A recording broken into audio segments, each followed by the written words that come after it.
I think that if something is happening in a big way, let's assume it's happening in a big way. That's my theory. Maybe not enough data to back that up. But if something is happening in a big way, then it's good to figure out a way to allow it to happen, but in a regulated manner, right? Versus saying it should not happen, but it happens anyway, right?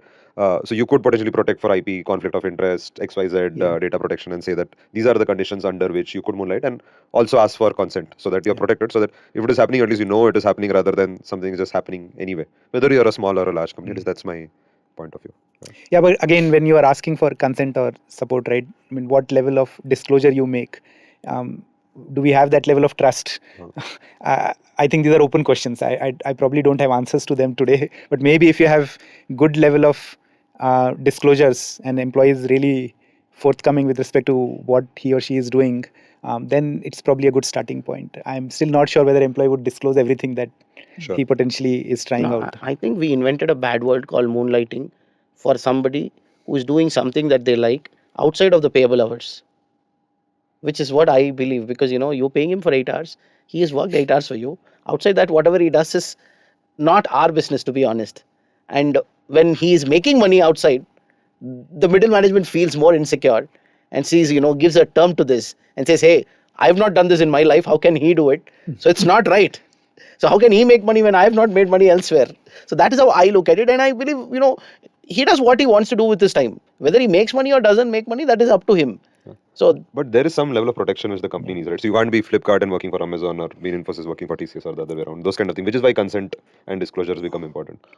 conflict of interest, yes, to an extent.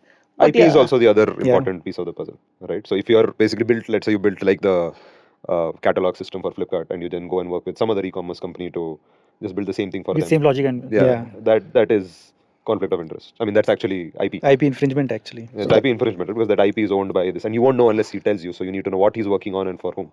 So there is another challenge, right? So if he resigns and he goes, and then he builds it for the other company, so there is no way you can stop, because IP is inside his head. He's not taking some data from your computer, which it's knowledge that he has acquired through working with you. So how do you protect that?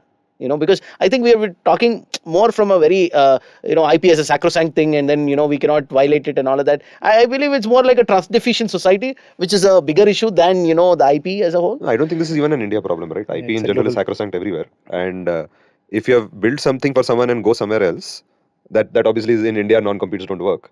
But irrespective, when you're here in this company working for somebody else, wouldn't work. So, for example, if in your company you would want your guy hiring somebody for your team to be going and working with another consultant and pocketing the money in the nights, I imagine you wouldn't want that, right? Because you're using the same relationships with clients or with on both sides to do that. So that's the equivalent in my head. Okay.